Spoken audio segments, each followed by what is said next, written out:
How is it going, everyone? Got some big Where Winds Meet updates to go over in this video, as we have the full roadmap of content rollout for the month of December. Some of this has already dropped, but we have all of the updates coming for the rest of the month, and it's going to be quite a lot of content for you to sink your teeth into, coming off the heels of solo mode level 7 dropping as well, level cap being raised to 60.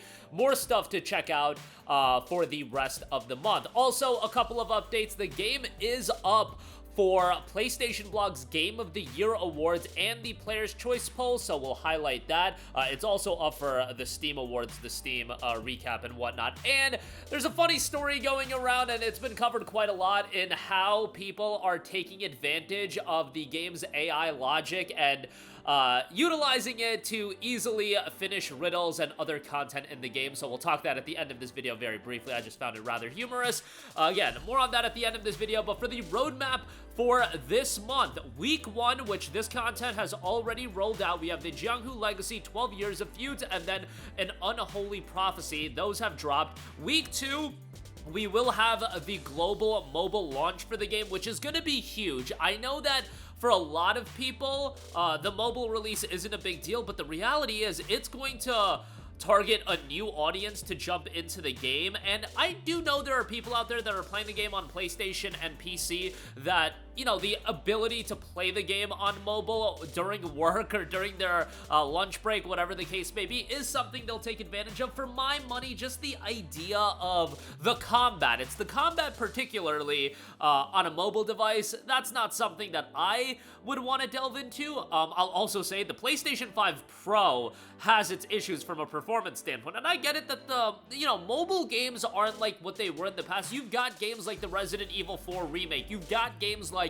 Assassin's Creed Mirage being available on mobile, but Where Winds Meet is an incredibly technically impressive game that how that game is going to run on mobile platforms, that is going to be some wizardry in its own right, and I don't know if that's something I really want to delve into either. Nonetheless, it will be happening. And then also on that same day, I think they're timing this very well, you will have a brand new zone in the Roaring Sands zone, so that'll be some new content for you to delve into. Again, this has been available in China, so I'm sure there's videos and whatnot uploaded about a lot of this content, but nonetheless, that'll be available. And then also on December the 11th, Campaign Rivermaster will be rolling out. Boss Fang Ruji will be rolling out as well. Limited time activities, Fortune Beyond Parlor. Limited time activities, The Great Faciologist. And then on December the 14th, you'll have Velvet Shade Sect. And then for the holidays, week 3 to 4, if you're gonna be having a holiday break, well, guess what? You've got some content that you'll be able to delve into, including the Sword Trials Scarlet Shock on December the 21st, the Sleeping Taoist and Murong Wan.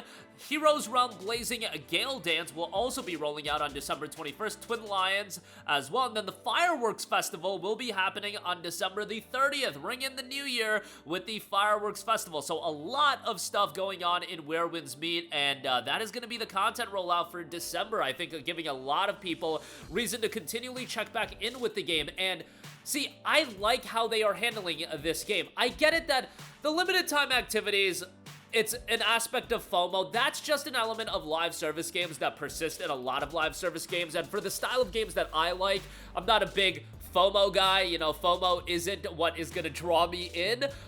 That's one aspect of live service games I can do with, but it's a give and take. I understand that just because I have my idea of ideals of a single-player experience, I can't expect them as a free-to-play title to adopt absolutely everything. If they're gonna have a couple of limited-time activities to incentivize people to play the game consistently, I get it. It's a part of the game, and I don't think I'm in a position to bug out about that, be like, oh, I want to play my other games. Guess what? It's a free game, and for the most part, I can play the game when I want to as a solo experience, and that type of experience is such a foreign concept to me in the sense of a total free-to-play game, playing it solo mode only and having this gorgeous open world. Dude, I'm taking that W, and even if they want to do a couple limited time activities here and there, whatever. Like, I'm not gonna lose my mind over that as far as FOMO being implemented there.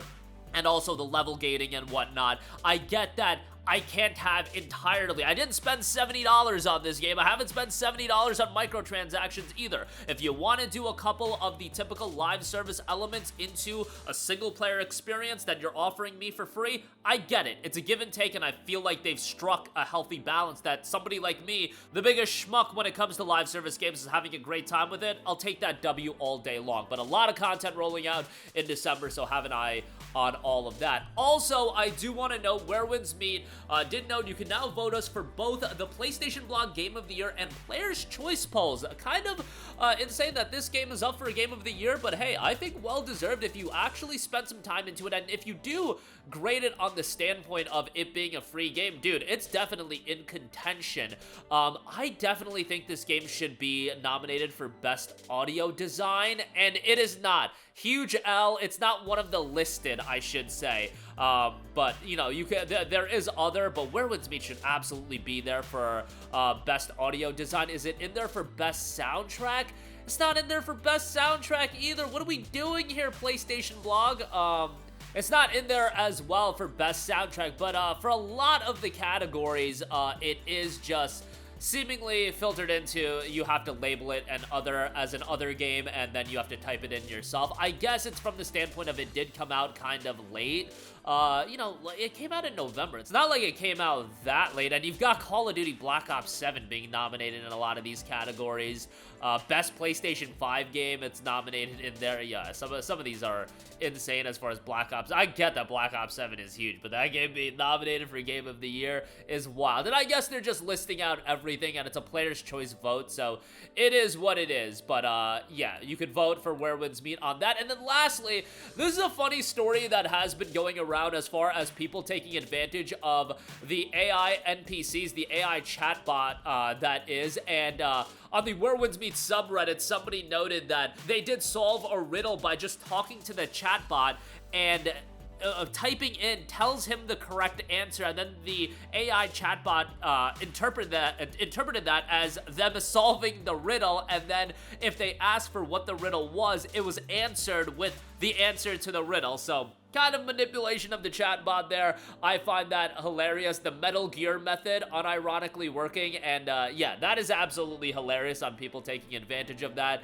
But nonetheless, if you don't want to do some of the riddles, there is that option as well to do it the more clever way. But that is going to do it for me. Again, this roadmap for December looks loaded with a lot of stuff for you to check out, and I'll say it again, guys. I know on this channel, I know a lot of you guys watching my videos, the idea of multiplayer games isn't your cup of tea, and free-to-play games, I should say that, but as somebody that's playing this game totally solo, it's a great time. Even if you want to play it like me, play it for a window of time like a single-player game, get to a point where you're like, alright, I've had my fill, move on. Yeah, there's gonna be some limited time activities, don't get trapped into the FOMO too much, and then come back at a different time, and it'll always be giving you new stuff to check out, and you know, we'll see where the experience goes in 2026, but I think for launch, it has been really good. Obviously, there's things that are rough around the edges. The performance could be better. The UI certainly could be better. How the text and the UI collides with one another, it's definitely rough around the edges in a lot of regards. But again, it's a free game. And as far as games that are also, while I love the sound design and the soundtrack of this game,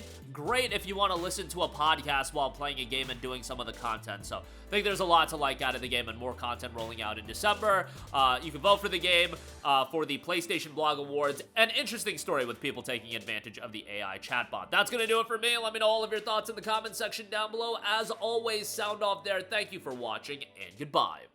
Hey guys, we hope you enjoyed the video, and if you did, make sure to hit the subscribe button, and if you're already subscribed, do us a favor and hit the bell icon. This way you'll be notified whenever we post a new video. That's the best way to keep up with all of our uploads, and we usually try to upload 2 videos a day. And with the bell icon hit, you'll be notified whenever we do upload a video. As always, thanks for watching.